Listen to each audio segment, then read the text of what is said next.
네, 1강 시작하도록 하겠습니다. 자, 이 시간엔 우리 행정소송의 일반론입니다. 행정소송의 일반론은 가장 기본적이고 앞으로 우리가 쟁송을 배우는데 기초적인 내용들이 나와 있습니다. 행정의 기본 틀을 잡는 부분이기도 합니다. 그래서 이것 자체가 당장 시험에 안 나오더라도 우리는 어쨌건 이 부분을 이해를 일단 해 두셔야 되는 겁니다. 그리고 또 이 부분이 전혀 또 시험에 안 나오느냐? 그렇지도 않습니다. 실제 우리 행정소송의 통제 부분은요, 시험에 나오는 부분입니다. 그렇기 때문에 이런저런 차원에서 우리는 이 부분을 좀 꼼꼼하게 보셔야 된다. 아무래도 일반론 하면 우리가 좀 소홀히 해도 되는 부분, 대충 그냥 건너뛰어도 되는 부분 이렇게 생각하기 쉽죠. 그런데 그런 부분은 아니라는 것 명심하시고요. 자, 이 시간에 우리가 크게 네 가지를 볼 겁니다. 먼저 행정소송의 의의하고요, 행정소송의 기능을 볼 거예요.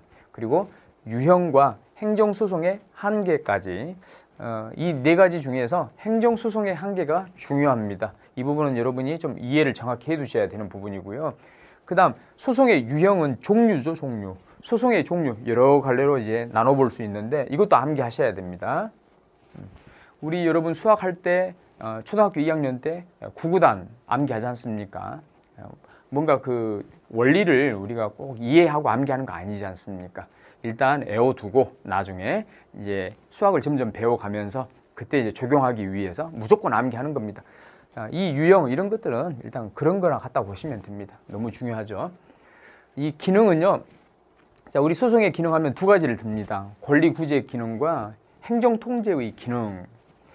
자, 권리구제 기능은 너무나 당연하죠. 만약에 우리 행정청이 자, 상대방에 대해서 처분을 합니다.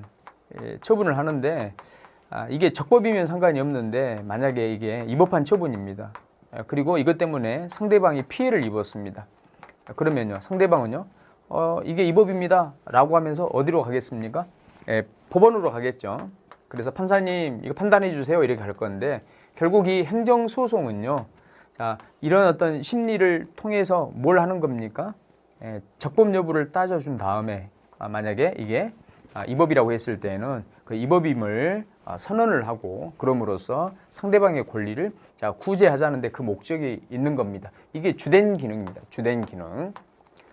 자, 그리고 이런 과정을 통해서 결국은 뭐 하게 되는 거야? 이게 위법이면 뭐 합니까? 없앰으로써 내지는 뭔가 수정함으로써 이 통제하는 기능을 하거든요. 그래서 행정통제 기능도 가지고 있다. 이게 부차적인 기능입니다. 부차적 기능. 그래서 우리는 먼저 의의와 행정소송의 기능 이 부분을요, 교재를 통해서 먼저 보도록 하겠습니다. 자, 로마자 1번 보시면 의의 1번의 개념. 자, 행정소송이란 행정법규의 해석과 적용에 관한 소송으로 법원이 행정소송법상 법률관계에 관한 분쟁에 대하여 정식 재판 절차로 하는 행정쟁송을 의미합니다. 개념이 이렇구나. 이 정도 보시면 되겠습니다. 자, 로마자 2번 행정소송의 기능입니다. 첫 번째, 권리구제 기능이 있죠? 한번 읽어보겠습니다. 행정작용이 위법하게 행하여짐으로써 개인의 권리를 침해한 경우 행정소송은 그러한 위법 행정작용을 시정하여 침해된 개인의 권리를 구제하는 데 그 목적이 있다. 두 번째, 행정통제 기능입니다. 행정소송은 행정사건에 대한 법적 판단을 통해서 행정의 합법성과 합목적성을 보장하자는데 그 목적이 있다. 자, 그러면 이 두 기능을 어떻게 조화할 것이냐 내용 보시면요, 우리 행정소송 제도는 개인의 권리 구제를 주된 목적으로 하는 주관소송, 주관소송 동그라미 보세요. 개인의 권리 구제를 목적으로 하는 소송을 뭐라 합니까? 네, 주관소송이라 합니다. 주관소송. 행정 통제를 목적으로 하는 소송을 뭐라 합니까? 이것을 객관소송이라 합니다. 그러면 이 주관소송에는요, 다시 두 가지로 나눠요. 우리 행정청의 처분을 대상으로 하는 항고소송, 그 다음에 여러분 처분이 아닌 우리 법률 관계 있죠. 공법상의 법률 관계에서 발생하는 그 분쟁을 해결하기 위한 당사자 소송, 이렇게 나눕니다. 당사자 소송. 자, 그림 제가 다 그려드렸습니다. 이 항고 소송과 당사자 소송, 즉, 자, 이 주관 소송에서 권리 구제 기능을 우리가 떠올릴 수 있습니다. 그리고 이 객관 소송이 있죠? 객관 소송이라고 하는 것은 여기에 이제 민중 소송이 있고, 그 다음에 기관 소송이 있어요. 우리 행정기관끼리의 소송인데요. 기관끼리의 분쟁인데요. 기관 소송이 있습니다. 이거. 자, 얘들은요, 결국은 공익을 보호하자는 겁니다. 그 취지가 공익 보호입니다. 얘는 개인의 권리 구제, 얘는 공익 보호. 자, 취지가 그렇습니다. 그래서 여기에서 행정 통제 기능을 우리가 도출해낼 수 있습니다.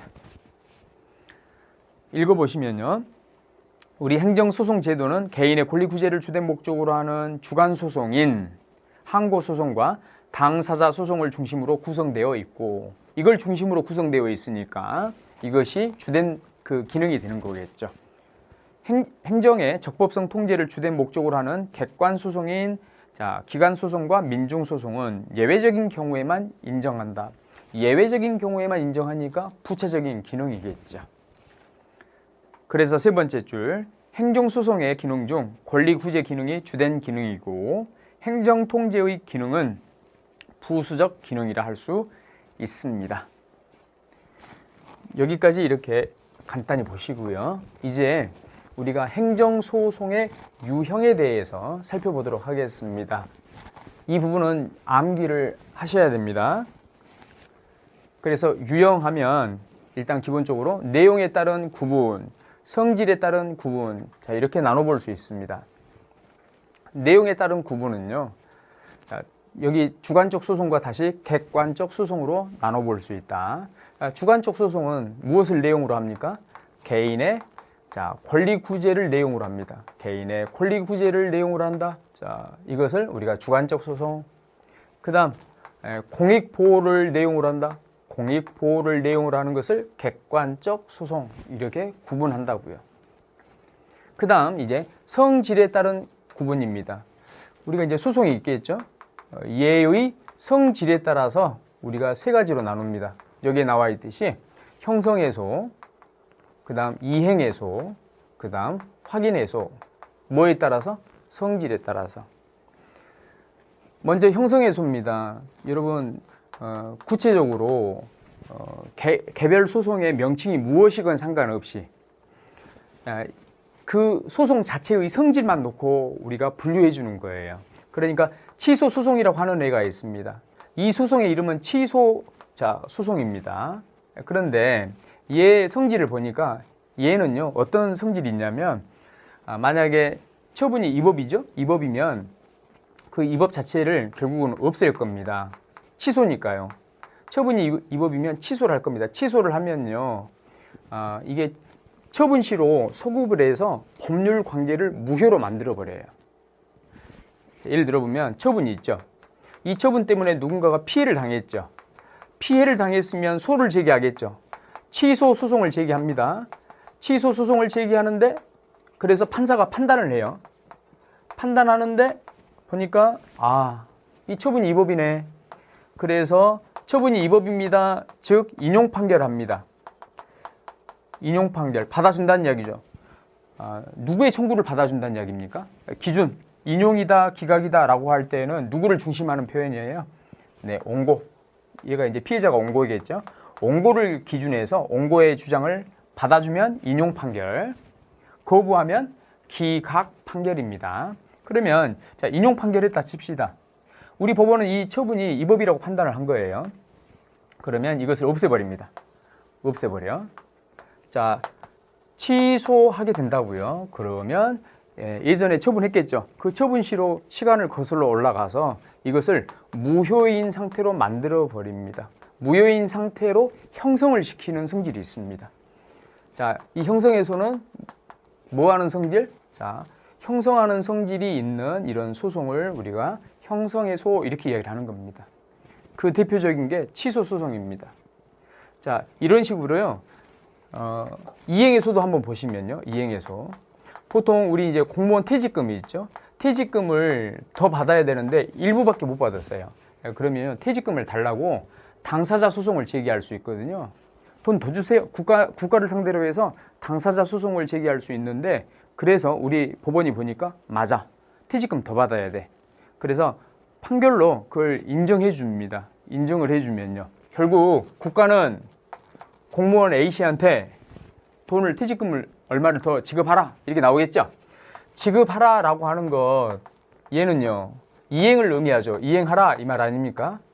그래서 그 성질이 이행의 의무를 부과하는 것. 판결로서 이행할 것을 명하는 것. 이행의 의무를 부과하는. 자, 이런 성질의 소를 뭐라 합니까? 이행의 소라 합니다. 자, 이 확인의 소는요, 우리 사실의 존재나 부존재 등을 확인하는 이런 성질의 소송을 뭐라 합니까? 확인의 소랍니다. 예를 들어서 얘는 무효등 확인의 소, 부작위 위법 확인의 소, 뭔가를 이게 확인하는 이런 성질, 이런 성질의 소를 우리가 이제 통칭해서 확인의 소다 이렇게 이야기를 하는 거예요. 이행 의무를 부과하는 이런 소를 뭐라 하고요? 이행의 소 이렇게 이야기를 하고요. 법률 관계를 형성하는 소를 뭐라 하고요? 형성의 소라 하고요. 성질에 따라서 이렇게 세 가지로 나눠볼 수 있다. 자, 그 다음 3번 보시면, 자, 그렇다면 주관적 소송과 객관적 소송의 종류를 우리가 이제 좀 더 구체적으로 한번 보자. 조금 전에도 봤었던 그림입니다. 봤었던 그림인데, 먼저 우리 소송은 크게 두 가지로 나눠볼 수 있습니다. 네, 주관적 소송과 객관적 소송. 자, 주관적 소송 중에서 우리 행정청의 권력 작용. 일단 이렇게 봐두세요. 작용 중에 권력 작용이 있고 비권력 작용이 있는데, 특별히 권력 작용을 우리가 행정처분이라 합니다. 이렇게 정리해 두세요. 일단요. 자, 권력 작용을 처분이라 한다. 그러면 이 처분 때문에 이 상대방이 또 피해를 당할 수 있겠죠? 이때 이 처분을 다투는 이런 소, 이걸 뭐라 합니까? 항고소송이라 합니다. 항고소송. 그러니까 항고하면 여러분 습관적으로 처분을 떠올리시면 되겠습니다. 그 다음 이제 우리 이제 행정청이나 뭐 국가기관이 있겠죠. 뭐 국가나 행정청이나 이런 게 있겠죠. 자, 이 권력기관과 우리 상대방이 있습니다. 상대방이 있고, 기본적으로 국가 등과 우리 상대방이 맺는 이런 법률 관계가 있어요. 법률 관계가 있는데, 이 법률 관계는 공법 관계일 수도 있고 사법 관계일 수도 있습니다. 그런데 우리는 지금 행정법이죠. 이게 만약에 사법 관계다라고 하면 민사소송으로 가면 돼요. 그런데 자, 우리 행정법, 지금 행정쟁송을 배우는 거니까, 자, 여기서는 우리 공법 관계를 전제해서 봅니다. 이 공법상의 법률 관계와 관련해서, 자, 이 관계에서 분쟁이 발생했다. 자, 이때는요, 우리가 이걸 다투는 것을 당사자 소송이라 합니다. 당사자 소송. 그 다음 이 관계가 아니라 이 둘 간의 오고간, 자, 이런 작용이 있을 텐데, 특별히 우리 행정청의 처분이다. 처분을 다투는 소송을 뭐라 했습니까? 항고소송이라 했죠. 항고소송. 이 두 가지가 나오는 거 아닙니까? 그래서 이 두 가지는 다 이 관계에서 개인의 권리를 구제하기 위한 쟁송제도이다. 다시 나눠보면 항고소송과 당사자 소송으로 이렇게 나눠볼 수 있다 이 말입니다. 그래서 자, 처분을 대상으로 하면 항고, 기타의 것을 대상으로 하면 당사자 소송이다 이렇게 보시면 되겠어요. 자, 이 항고소송은 다시 두 가지로 나눕니다. 자, 이 항고소송의 종류가 법에 규정이 되어 있는 게 있어요. 법에 규정되어 있는 것을 법정 항고소송이라 합니다. 자, 법에 규정되어 있지 않는 항고소송을 무명 항고소송이라 합니다. 그러면 이 두 가지를 여러분이 기억하실 때 어떻게 보면 되시느냐? 법에 규정되어 있는 소송의 종류를 외우시면 돼요. 뭐 간단하죠? 법에 규정되어 있는 걸 외우면 나머지 게 해결이 되는 겁니다. 법에 어떤 것들이 규정되어 있느냐? 세 가지가, 일단 크게 세 가지가 규정되어 있습니다. 먼저 취소 소송, 두 번째 무효등 확인 소송, 자, 세 번째 부작위 위법 확인 소송, 확인 소송, 이렇게 자, 세 가지로 규정되어 되어 있다, 나눠볼 수 있다. 그러면 여러분, 여기 우리 한 가지 더 봐야 될 게, 여기 무효 이쪽 부분에 등이 있죠. 무효 등 확인 소송. 그러면 여기에는 무효만 있는 게 아니라 무효 외에 다른 것도 포함되어 있다는 거 아닙니까? 등이니까. 그래서 얘를 우리가 놓고 한번 보면요. 야, 이 몇 가지 종류의 것이 여기에 있느냐. 무효 등 확인 소송을 풀어보면요. 5가지 종류가 나옵니다. 5가지. 이거는 꼭 이걸 5가지 암기해서 뭐 쓰시오 이런 식의 문제는 안 나오죠. 안 나오지만 일단 기본적으로 이것도 알고 계셔야 됩니다. 이 5가지를 여러분이 암기하시는데 약간의 요령을 가지고 우리가 보시면 좋아요. 앞으로 계속 볼 내용입니다. 우리 행정작용은요 2단계로 되어 있습니다. 행정작용을 우리가 단계로 나눠보면 먼저 성립 단계, 그 다음 성립 단계 후에 효력 단계, 크게 이렇게 나눠볼 수 있어요. 우리 작용은요, 다시요. 우리 작용은 성립 단계, 자, 그 다음 효력 단계, 이 2단계로 이루어져 있다. 그러면 이 성립이라고 하는 것은요, 마치 자동차 부품을 가지고 조립을 해서 이렇게 자동차 외관을 만드는 걸 생각해 볼 수 있어요. 이게 성립이거든요. 그 다음에 여기 자동차에 기름을 넣고 운전하는 거 있죠. 운전하는 것을 마치 효력이라 우리가 이제 비유해 볼 수 있습니다. 그러면 여러분 이 성립에서 우리가 자, 연관 단어 떠올리면요. 이 성립이 됐을 때는 외관이 있는 것이죠. 즉, 자, 존재라는 단어를 떠올려 볼 수 있고요. 만약에 성립되지 않았다라고 하면 일단 형체가 없는 부존재를 떠올리시면 돼요. 부존재. 그 다음 효력 부분에서는 자, 그대로 효력이 없으면 무효, 효력이 있으면 유효, 그 다음 도중에 효력이 상실되면 실효. 이 세 단어를 여기서 떠올릴 수 있습니다. 자, 그렇다면 이 기본 틀, 성립과 효력이라고 하는 이 단어를 가지고 이 토탈 5가지를 우리가 떠올려 볼 수 있다. 그리고 나서 하나씩 이름 붙이면 됩니다. 무효 등 확인 소송은요. 자, 풀어보면 이거예요. 처분 존재 확인소, 처분 부존재 확인해소, 그 다음 처분 무효 확인해소, 유효 확인해소, 실효 확인해소, 이렇게 해서 5가지가 되는 겁니다. 머리에 기억해 두시기 바랍니다. 이것들이 법에 규정되어 있고 나머지는요. 의무이행 소송이랄지 예방적 부작위 소송이랄지 자기 의무 확인 소송이랄지 이런 것들은요. 여기에 해당하지 않죠? 해당하지 않기 때문에 무명이다 라고 해서 이쪽으로 위치시키면 되겠습니다. 그리고 뭐 객관적 소송에는 뭐 민중소송과 기관소송이 있다. 뭐 이 정도. 그래서 여기에 해당하는 부분을 우리 교재를 통해서 한번 또 보는데요. 제2절 행정소송의 유형. 자, 로마자 1번 주관적 소송, 객관적 소송.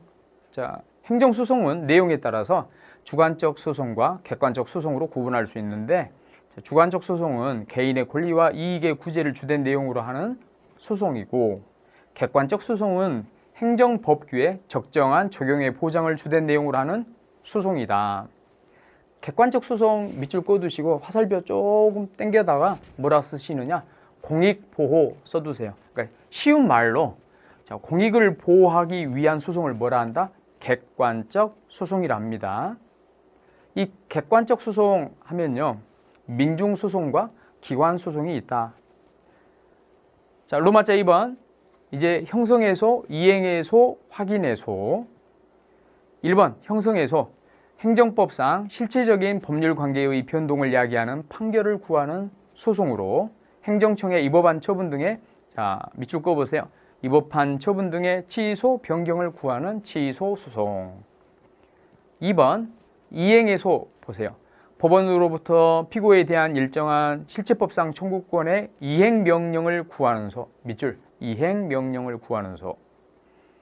실체적인 법률 관계의 변동을 야기하지 않고 집행의 문제가 남는다는 점에서 형성해소와는 구별이 되고 형성해소는요. 자, 형성해소는 인용 판결이 있으면 바로 법률 관계가 형성이 돼버려요. 행정청이 별도로 뭔가를 이행해야 된다는 문제가 남지 않습니다. 이에 비해서 우리 이행해소는요. 판결 이후에 이행해야 된다는 문제를 남겨요. 이게 차이점입니다. 그러면 이 이행해소를 어디에서 찾아볼 수 있느냐? 당사자 소송에서 그 예를 찾아볼 수 있습니다. 당사자 소송. 조금 전에 여러분 퇴직금 돌려달라고 하는 지급하라고 하는 이런 소송이죠. 이게 당사자 소송이거든요. 그래서 그 예를 이행의 소에 해당 예를 당사자 소송에서 찾아볼 수 있겠다. 자, 3번 확인해서 특정한 권리나 법률 관계의 존재, 부존재 확인을 구하는 소송. 네, 밑줄 확인을 구하는 소송. 원칙적으로 권리나 법률 관계만이 확인의 소의 대상이 될 수 있고 무효등 확인 소송이나 부작위 위법 확인 소송, 법률상 법률 관계의 확인받기 위한 당사자 소송 등이 여기에 해당한다. 당사자 소송 안에는 이행의 소도 있고 확인의 소도 있습니다. 네. 로마자 3번. 이제 항고소송, 당사자소송, 민중소송, 기관소송. 여러분 타이틀 로마자 3번 있죠? 여기 민중 앞에 딱 끊어보세요. 항고소송과 당사자소송은 주관적 소송이고요. 이거 두 개. 그 다음 민중과 기관은 객관소송입니다. 뭐 이 정도는 이제 몇 번 반복했으니까 아시겠죠? 먼저 항고소송. 행정청의 처분 등이나 부작위에 대하여 제기하는 소송으로 여기에 뭐가 있다? 취소소송, 무효등 확인소송, 부작위 위법 확인소송이 있다. 그 외에 이제 무명항고소송이 있긴 한데요. 이게 허용이 되느냐? 그러니까 이론적으로는 이런 것들이 있는데 이걸 허용할 것이냐? 일단 우리 판례는 허용되지 않는다 합니다. 이것도 기억해 두시고 뒤에서 볼 거예요. 2번 당사자 소송.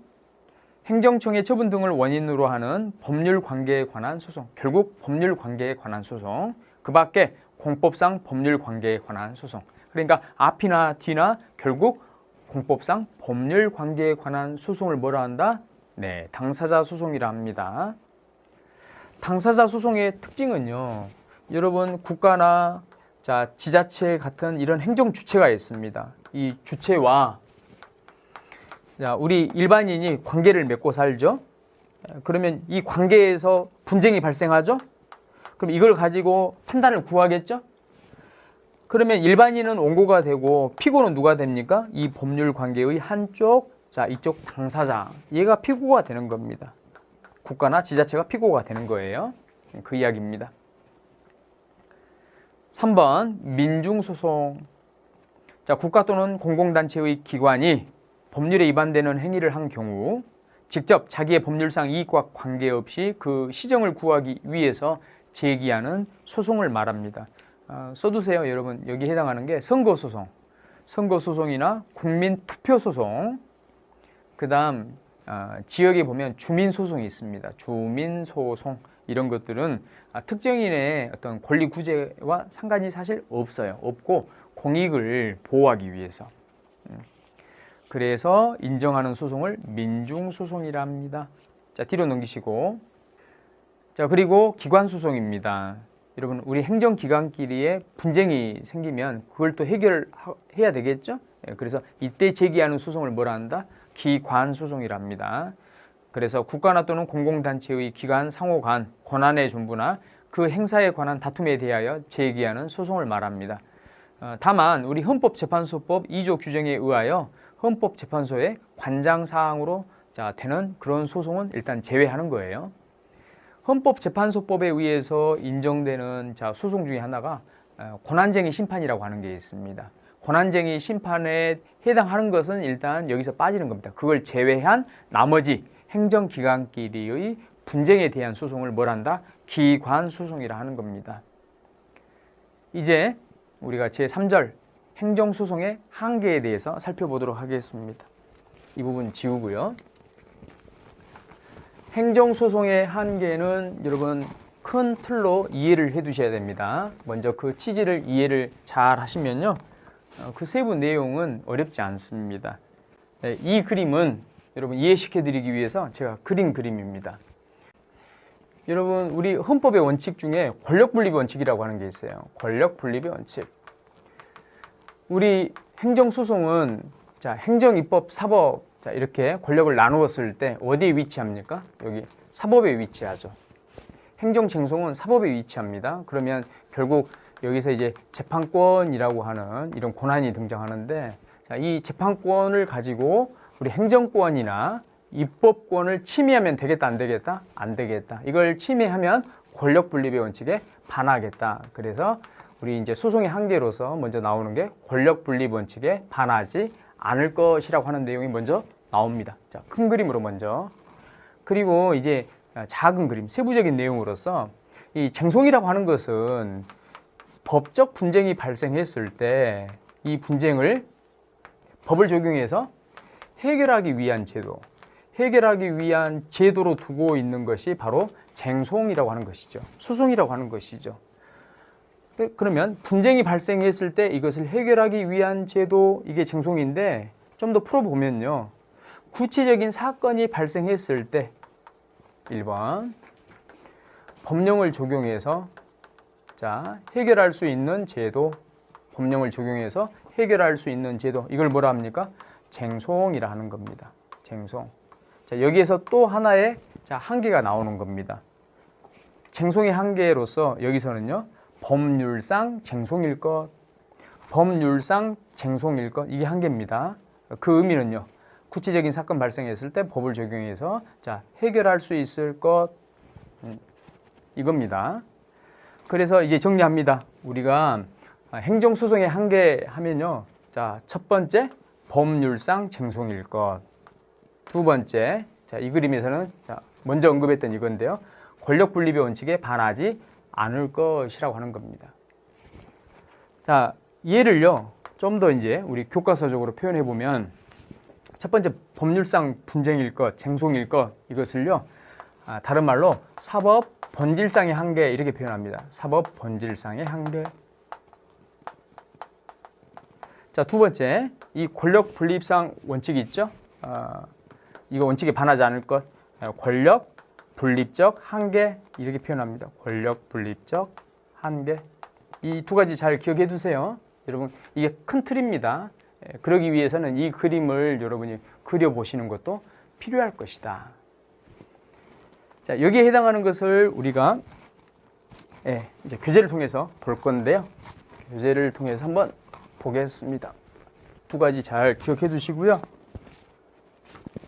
자, 이거 먼저 사법 본질에 따른 한계입니다. 교재 보시면 로마자 1번이죠. 사법 본질적 한계. 1번 보시면 구체적 사건성에 따른 한계. 구체적인 사건이 존재해야 됩니다. 그러지 않고 자, 사건은 발생하지도 않고 막연히 법 적용이나 해석에 대해서만 자, 이 판단을 구하는 것, 이건요, 쟁송으로 구할 수 있다 없다? 없다는 거예요. 예를 들면 행정소송법 12조 해석, 참 이게 어떤 의미인지 이게 궁금해요. 그래서 판사님한테 이거 해석해 달라고 소를 제기한다. 돼요, 안 돼요? 안 돼요. 뭔가 갈등 상황이 존재해야 되는 것이지 혼자 법 적용이나 해석을 궁금해해서 이걸 구하는 것, 판단을 구하는 것, 이것은 쟁송으로 구할 수 있다 없다? 없다는 겁니다. 그래서 양가로 1번 보시면 추상적인 법령의 효력과 해석에 관한 분쟁, 이 부분, 사법권이 발동하기 위해서는 당사자 간의 구체적이고 현실적인 권리 의무에 관한 분쟁, 즉 구체적인 사건이 있어야 합니다. 따라서 구체적이고 현실적인 권리 의무에 관한 분쟁이 아닌 법령의 일반적 추상적 효력 내지 해석에 관한 분쟁은 우리 소송의 대상이 되지 않습니다. 그리고 양가로 2번, 그러면 이와 관련해서 객관적 소송은 어떠냐? 네, 얘는요, 원래 개인의 권리 구제가 목적이 아니라 공익 보호를 목적으로 하는 것이죠.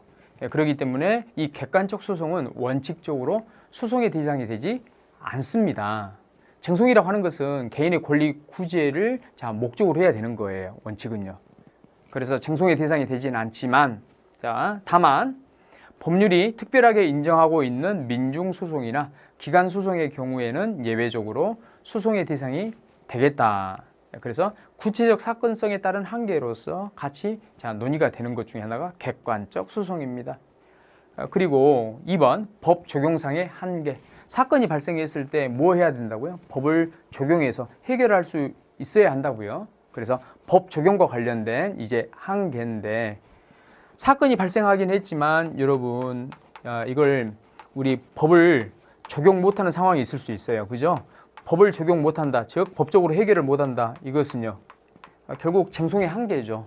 쟁송이라고 하는 제도를 이용할 수 없다는 이야기죠. 그러면 법 적용상의 한계와 관련해서 먼저 나오는 게 통치행위입니다. 통치행위라고 하는 것은 개념 잘 봐두세요. 통치행위.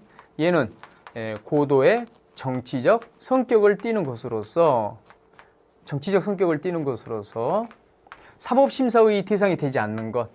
그래서 심사가 배제되는 작용을 뭐라 합니까? 통치행위라 합니다. 작용 자체가 고도의 정치적 성격을 띠고 있어서 우리 법원이 개입하기 좀 부담스러운 것, 이것을 통칭해서 뭐라 합니까? 통치행위라 하는 겁니다. 그래서 대통령의 뭐 계엄 선포랄지 군대 파견이랄지 그다음에 외국에 대해서 선전포고한다 할지 이런 것들은 고도의 정치적인 성격을 띠고 있죠. 그리고 우리 법원이 나서서 판단하기도 심사하기도 굉장히 어려운 겁니다. 이런 행위를 뭐라 한다? 통치행위라 합니다. 자, 그러면 통치행위와 관련된 사건이 발생했다.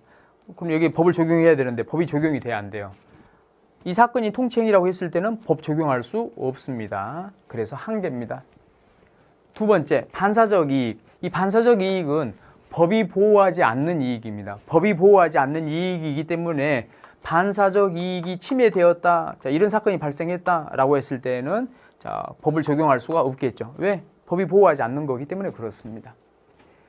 그리고 재량행위 있죠. 재량이라고 하는 것은 여러분 우리 행정의 고유 권한입니다. 고유 권한이기 때문에 이 재량행위와 관련해서는 원래 법을 적용할 수 없습니다. 물론 재량권의 일탈남용이라고 하는 이런 위법한 작용에 대해서 위법한 재량에 대해서는 법을 적용할 수 있습니다. 예외적으로. 그렇지만 순수한 의미의 재량, 이런 재량 행위에는 법을 적용할 수 없습니다. 그래서 하나의 한계로서 또 등장하는 겁니다. 그리고 특별 권력 관계의 분쟁. 특별 권력 관계는요, 여러분 우리 이렇게 봅시다.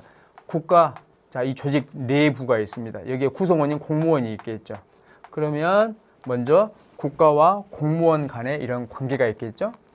그리고 우리 일반인과의 관계, 이런 관계도 있겠죠. 일반인과의 관계. 국가와 일반인과의 관계를 우리가 일반 권력 관계, 조직 내부의 관계를 특별 권력 관계, 이렇게 해서 이 관계를 구분을 해주는 겁니다. 구분을 하고요. 그리고 구분하고 나서 어떤 이야기를 해야 되겠어요? 뭔가 논의의 실익이 있는 그 어떤 이야기를 해야 되겠죠. 그래서 이 국가 작용으로부터 권리 침해가 있을 때에는 이 일반 권력 관계 있죠. 얘는 사법심사의 대상이 되겠다. 이렇게 봤어요. 이에 비해서 우리 특별 권력 관계는요, 특별한 관계니까 이 내부에서 우리가 이제 권리 침해라고 하는 것은 있을 수 있다, 없다? 없다. 즉 여기서 발생한 문제에 대해서는 사법심사 대상이 된다, 안 된다? 안 된다라고 하는 게 우리 전통적인 행정법 입장입니다. 그러나 오늘날에 있어서는 어떻습니까? 일반 권력이나 특별 권력 모두 여기 권리 침해가 있으면 똑같이 사법심사 대상이 된다라고 하는 게 바로 이제 오늘날의 입장입니다. 아무튼 특별 권력 관계에서의 이런 분쟁은 전통적으로 이 한계로서 논의가 되었기 때문에 같이 한번 보고 있는 것 뿐입니다. 일단 여러분 사법 본질에 따른 한계, 여기까지 일단 한번 보겠습니다. 법 적용상의 한계죠. 양가로 1번 통치행위. 통치행위는 고도의 정치적 성격을 띠는 국가의 행위로 사법심사 대상이 되기에 적합하지 아니한 행위를 의미한다. 다만 비록 고도의 정치적 결단에 따라 행하여지는 국가 작용이라 하더라도 그것이 국민의 기본권 침해와 직접 관련되는 경우에는 헌법재판소의 심판 대상이 된다라는 게 이제 우리 헌재의 입장입니다. 양가로 2번 반사적 이익. 행정소송법은 법률상 이익이 있는 경우에만 옹고적격을 인정하고 있기 때문에 반사적 이익이나 사실상 이익이 침해된 데 불과할 때에는 우리 소송의 대상이 되지 않는다 하겠습니다. 그 다음에 재량행위와 양가로 4번의 특별 권력 관계 내에서의 행위, 이건 여러분이 한번 보시면 되겠고, 그리고 이제 두 번째 권력 분립적 한계입니다. 권력 분립적 한계. 이것도 역시 그림 잘 기억해 두시기 바랍니다. 이 재판권이 결국 행정권이나 입법권을 침해하면 되겠다, 안 되겠다? 안 되겠다. 권력 분립적 한계에서는요, 먼저 의무이행 소송과 예방적 금지 소송이 문제가 됩니다. 자, 의무이행 소송과 예방적 금지 소송이 왜 문제되느냐? 여러분 이것들은 일단 법정 항고입니까? 무명 항고 소송입니까? 얘들은 무명 항고 소송입니다. 그랬죠? 왜? 법정 항고 소송, 취소 소송, 무효등 확인 소송, 부작위 위법 확인 소송에 해당하지 않잖아요. 즉 법의 규정이 안 되어 있는 애들이죠. 그런데 왜 얘들이 권력 분립적 한계로서 언급이 되느냐? 이것을 인정하게 되면 결국은 우리 재판이죠. 재판권이 행정권을 침해한다는 문제가 발생하게 돼요. 이걸 인정하게 되면요. 행정권을 침해하기 때문에 무엇에 반합니까? 권력 분립의 원칙에 반한다는 거예요. 그래서 얘들을 우리 행정법은 인정할 수 없다는 겁니다. 여기에 따른 판례도 있습니다. 이거 기억해 두셔야 돼요. 우리 교재에는 지금 소개가 안 되어 있지만 이건 제가 보충 교재로 여러분 나눠 드릴 겁니다. 거기에 보면 이 판례가 나오거든요. 그래서 의무이행 소송부터 한번 볼게요. 행정청으로 하여금 일정한 의무를 이행하도록 명하는 것을 내용으로 하는 소송입니다. 여러분 재판인데요. 이 재판이 마치 우리 상급 행정기관이 하급 행정기관에게 명령하듯이 이렇게 명령했을 때, 상급 행정기관이 명령하는 것은 권력분립 원칙에 반하지 않죠. 이건 당연히 가능하죠. 그런데 우리 법원이 재판을 통해서 마치 상급 행정기관인 것처럼 이렇게 행세를 하면 이것은 권력분립 원칙에 반한다는 거예요. 그것 중에 하나가 지금 의무이행 소송이라는 것이죠. 의무이행해 라고 하는 이런 내용의 소송, 의무이행 소송. 권력분립의 원칙에 반합니다. 우리 판례는 이거 인정하지 않습니다. 그러면 우리 판례를 통해서 우리 의무이행 소송 인정할 것인지에 대해서 한번 살펴보겠습니다. 피고에게 압수물 환부를 이행하라는 이런 청구에 관하여는, 그러니까 원고가 지금 뭘 청구합니까? 여기서 이 피고는 검사입니다. 검사에게 압수물 환부해 달라고 그걸 우리 법원에 청구하는 거예요. 판사님, 검사한테 이것을 환부해 달라고 명령해 주십시오. 이걸 구하는 거예요. 그러면 만약에 이게 가능하다라고 했을 때 인용 판결 하면 어떻게 나오겠어요? 야, 검사, 빨리 압수물을 환부해 이렇게 명령하는 꼴이 된단 말이에요. 의무이행해 이런 꼴이잖아요. 이게 이렇게 나오게 되면 법원이 마치 검사의 상급 기관의 위치에 서서 명령하는 꼴이 되거든요. 이것은 권력분립의 원칙에 반하기 때문에 허용되지 않는다. 두 번째, 행정적 금지 소송이 있죠. 얘도 논리가 똑같아요. 얘를 인정하면 결국 권력분립 원칙에 반한다는 것이죠. 이걸 풀어보면요, 예방적 미리 이런 말이죠.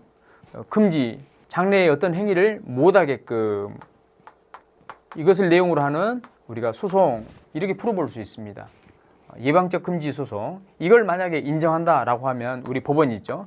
법원이 판결로서 우리 상대방에게, 우리 행정청에게 뭐 하는 겁니까? 행정청에게, 야, 행정청 너 어떤 거 하지 마, 이렇게 명령하는, 마치 상급 행정기관이 명령하듯이 명령하는, 이게 가능하다는 이야기인데 이것은 권력분립의 원칙에 반한다 이 말입니다. 그래서 판례를 통해서 우리가 한번 확인해 보는데요. 신축 건물의 준공 처분을 해서는 아니 된다는 내용의 부작위를 구하는 이런 청구, 여기에서 예방적 금지 소송 이게 나오는지 한번 봅시다. 이 준공 처분이라고 하는 거 먼저 볼게요. 여러분, 준공이라고 하는 이 의미는 뭡니까? 공사 준비입니까? 공사 완공입니까? 예, 얘는 공사를 끝마친 완공을 의미합니다. 준공이니까 준비 아닙니까? 예, 여기는 준비할 준이 아니라 마칠 준자입니다. 그래서 공사를 마쳤다 이 말이에요. 그러면 공사를 마쳤을 때는요, 이걸 정상적인 법적인 건물로 사용하려면 우리 행정기관에 이게 완성이 됐습니다, 이 확인을 받아야 돼요. 그래서 완성 후에 보통 여러분 준공 처분을 받죠. 다른 말로 사용 승인이라고 하는 걸 받습니다. 준공 처분 이퀄 사용 승인. 예, 정상적인 건물로서 사용이 가능하도록 하는 우리 행정기관의 처분입니다. 다시, 그래서 신축 건물의 준공 처분을 해서는 아니 된다는 내용. 그러니까 결국 미리 이걸 못하도록 하는 그런 내용의 지금 소송 아닙니까? 이게 예방적 금지 소송이란 말이에요. 근데 이게 가능하다고 하면 결국 권력분립원칙에 반하기 때문에 허용이 된다, 안 된다? 안 된다는 겁니다. 그래서 여기까지 내용을 이제 우리 교재를 통해서 한번 살펴보도록 하겠습니다. 로마자 2번요. 권력분립적 한계. 1번 의무이행 소송. 문제점. 독일이나 영미의 입법례에는 행정청에 의무를 부과하는 소송을 인정하고 있으나 우리의 경우에는 이를 인정하는 명문의 규정이 없어서 인정 여부와 관련하여 견해가 대립하고 있는데요. 자, 학설하면 뭐 인정하자는 그런 입장이 있고 인정 못하겠다라고 하는 입장이 있겠죠. 중요한 것은 이제 판례입니다. 판례는 일관적으로 현행 우리 소송법상 행정청으로 하여금 일정한 행정처분을 하도록 명하는 이행 판결을 구하는 이런 소송이나 내지는 법원으로 하여금 행정청이 일정한 행정처분을 행한 것과 똑같은 효과가 있는 행정처분을 직접 행하도록 하는 형성 판결을 구하는 이러한 소송은 허용되지 않는다고 판시하였습니다. 일단 판례 기억해 두시고요. 양가로 4번 검토. 현행 우리 행정소송법은 신청에 대한 거부는 거부처분 취소소송으로, 그 다음 행정청의 부작위는 부작위법 확인소송으로 구하도록 규정하고 있으므로 신청에 대한 거부와 부작위에 대한 의무이행소송을 인정하지 아니한 것이 입법자의 의사라고 파악하는 것이 타당하고, 결국 의무이행소송의 인정 여부는 해석이 아니라 입법에 의해서 해결될 문제라고 판단하고 있습니다. 자, 그리고 2번 예방적 금지소송의. 예방적 금지소송은 행정청이 특정한 행정행위나 그 밖에 행정작용을 하지 않을 것을 구하는 소송으로 예방적 부작위 소송이라고도 합니다. 역시 이제 학설이 나오죠. 자, 뒤로 넘겨보세요. 여기에 대해서 우리 판례요. 판례는 행정소송법상 행정청이 일정한 처분을 하지 못하도록 그 부작위를 구하는 청구는 허용되지 아니하는 부적법한 소송이라고 하여 부정서를 취하고 있습니다. 검토. 국민의 권리 구제를 위하여 예방적 금지 소송이 필요한 경우가 있을 겁니다. 그래서 허용 범위를 제한하여 인정한다면 행정청의 1차적 판단권을 거의 침해하지 아니한다는 점을 고려하면 긍정설이 타당하리라 본다. 지금 그 이야기입니다. 우리도 이 정도로 무난하게 정리하시면 되겠습니다. 네, 이렇게 해서 우리 이 시간에 행정소송의 일반론에 대해서 살펴보았습니다. 시작하면서 말씀드렸듯이 우리가 이 부분 결코 무시할 수 없는 부분이기 때문에 복습할 때 좀 꼼꼼하게 보시면 좋겠습니다. 네, 이 시간 여기까지 하도록 하겠습니다. 수고하셨습니다.